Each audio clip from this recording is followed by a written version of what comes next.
Olá, hoje a gente vai mergulhar fundo e fazer um verdadeiro raio-x da agenda ambiental do Brasil. E a nossa base para isso é o primeiro grande relatório do plano de 4 anos do governo. A ideia aqui é entender o que está funcionando, o que emperrou e, claro, para onde o país está indo nessa área tão crucial. Essa é a pergunta de 1 milhão, não é? Para responder, a gente não vai usar achismo. Vamos direto aos dados oficiais, ao que o próprio governo está relatando sobre o progresso e os desafios da sua estratégia ambiental. É um olhar de dentro para fora.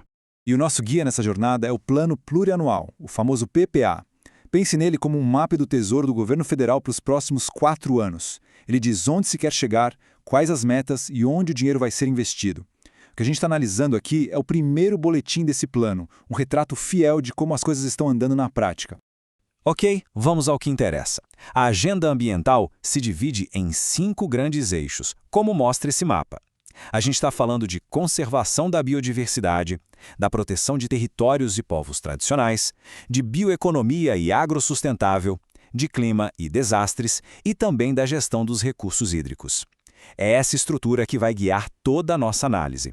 E o nosso roteiro de hoje vai ser bem direto. Primeiro, os destaques, aquilo que deu muito certo. Depois, vamos encarar os desafios, os obstáculos que apareceram. Em seguida, a gente olha para as oportunidades que estão surgindo, para as decisões que já estão sendo tomadas e, por fim, a gente junta tudo para ter o mapa completo do caminho. Vamos começar com as boas notícias então. O relatório mostra vários pontos onde o Brasil não só cumpriu o prometido, mas foi muito além do que se esperava para este primeiro ano. Olha só que número impactante, 96,5%. Essa é a taxa de geração de informações do CIPAM, o Sistema de Vigilância da Amazônia. A meta era 70%. Ter chegado a quase 97% significa uma capacidade de monitoramento praticamente em tempo real, o que é absolutamente fundamental para combater o desmatamento. E esse outro aqui, 29.795.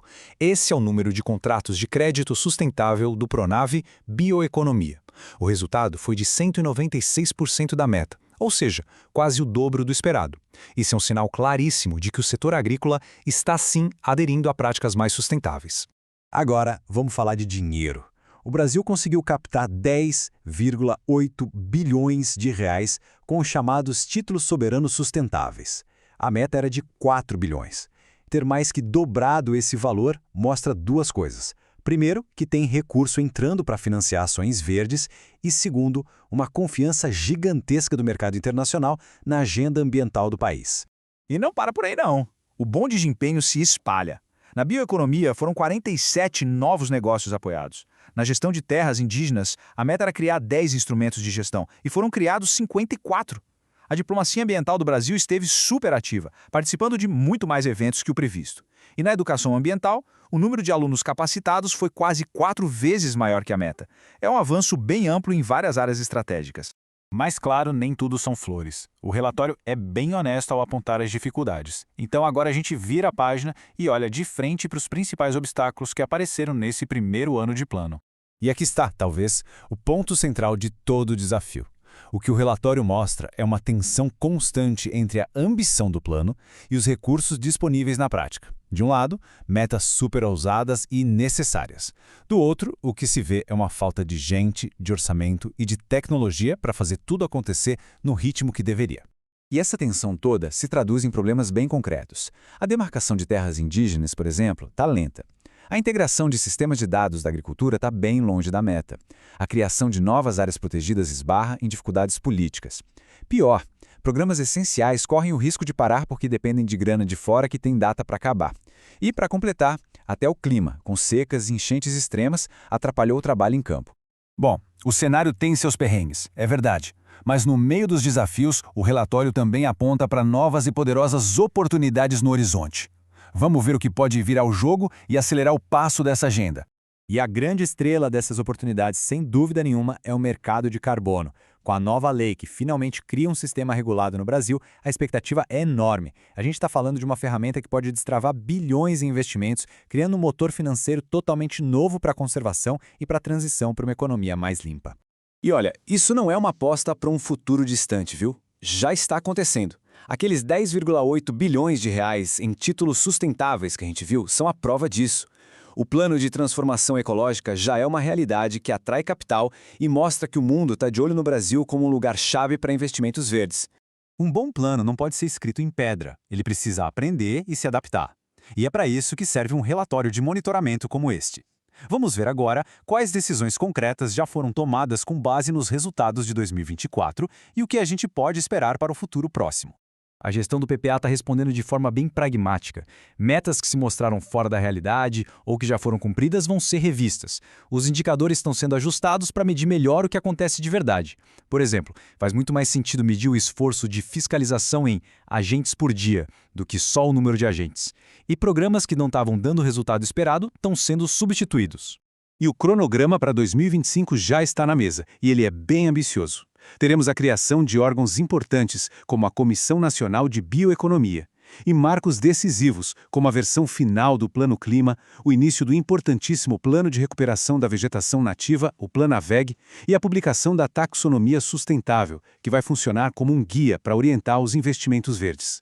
Bom, chegamos na reta final. É hora de amarrar todas as pontas. Os sucessos, os desafios, as oportunidades, para a gente ter uma visão clara do quadro geral que este primeiro relatório nos apresenta. E a gente volta para aquele mapa mental do começo, porque ele resume a situação perfeitamente. A agenda ambiental brasileira é um sistema complexo, onde tudo está conectado. O sucesso dela depende desse equilíbrio delicado entre objetivos muito ambiciosos e a dura realidade do dia a dia, com as limitações de orçamento, pessoal e logística. E essas aqui são as palavras-chave, quase o DNA de todo esse esforço. Bioeconomia, mudança do clima, sociobiodiversidade, transição energética. Isso aqui não é só jargão técnico, são os pilares que orientam centenas de ações e políticas públicas pelo país inteiro. Para simplificar a visualização, a gente pode pensar num boletim rápido. O Ministério do Meio Ambiente avança bem com programas como o Bolsa Verde, mas sofre com a falta de equipe técnica. A FUNAI e o Ministério dos Povos Indígenas se destacam no apoio à gestão dos territórios, mas ainda enfrentam os entraves na demarcação. O Ministério da Agricultura vai muito bem no crédito sustentável, mas patina na integração de dados. E o Itamaraty, o MRE, tem um desempenho notável na diplomacia. E essa frase, que captura o espírito do documento, resume o momento atual perfeitamente. O pontapé inicial foi forte em muitas áreas, mas o verdadeiro teste, de agora em diante, vai ser a capacidade de manter esse ritmo e, ao mesmo tempo, achar soluções criativas para os obstáculos estruturais que insistem em permanecer. E a gente termina com essa reflexão. O primeiro ano do PPA nos mostra um retrato de contrastes, sucessos que superam as metas em centenas de % e, ao mesmo tempo, desafios estruturais que são muito profundos. A grande questão para os próximos anos é: será que as novas oportunidades, como o mercado de carbono e o forte interesse internacional, vão ser o suficiente para o Brasil superar suas barreiras mais antigas? A resposta a essa pergunta vai definir o futuro ambiental do país.